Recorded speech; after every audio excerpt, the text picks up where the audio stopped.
Previously, No memory of anything. I have no memory of this place.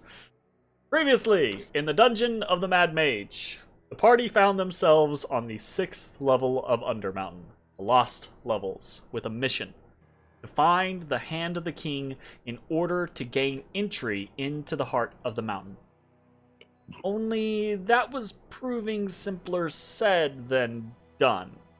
The party had little to go in the way of information or clues, so they resorted to their tried and true method. Lauren. Their exploration... Say what?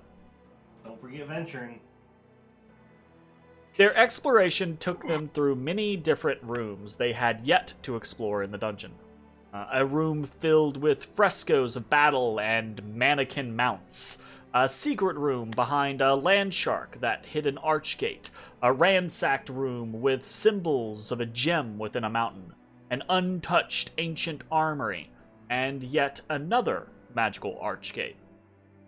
Ashes began to postulate that perhaps the lost levels of Malaire were some sort of a hub for transportation throughout Undermountain.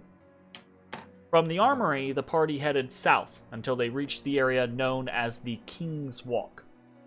Here, wall panels and frescoes told the story of a dwarven man who failed at every craft until he became a prospector. The panels told the story of the many peoples that he met, the foes that he faced, and the discoveries that he made. Many of the panels were even accompanied by display cases showing off items from his many adventures. Unfortunately, it looked as if many of the displays had been smashed and the items taken. Eventually, the King's Walk took the party further south before it wrapped around west. It showed the dwarf becoming a king, and the party surmised this to be King Malaire. It showed his family growing quite large, and one room even had a stone crib with a stone babe swaddled within it. The last room of the walk, though, held a somber tone. Once again, the Prospector King made a great find, but now he was beset by challengers, enemies, and foes, not the least of which was his own heart. For in his late age, the gleam of greed had crept into his eyes. Leaving the King's Walk behind, the party traveled southwest, where they found 2 more archgates, as well as the mangled corpses of 2 Dwargar.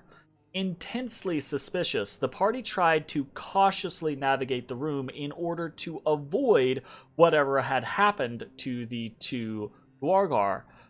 But shortly thereafter, Ezrah and Bones found themselves assailed by invisible foes, and the party was suddenly fighting for their lives. Matashtai, hoping to make the battle as difficult for their invisible foes as it was for them, opened his ever-smoking bottle, but he was unsure of what effect it had. The battle was protracted, with many taking injuries and Bones almost being felled. But eventually, the party was able to defeat their invisible stalkers. And in that aftermath, right, the smoking bottle being closed and the dark fumes beginning to waft away, that is where we fade in and we find ourselves.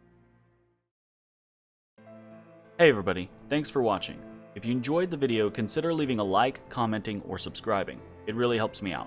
If you'd like to see me live, head over to my Twitch at twitch.tv/thedistanthorizon.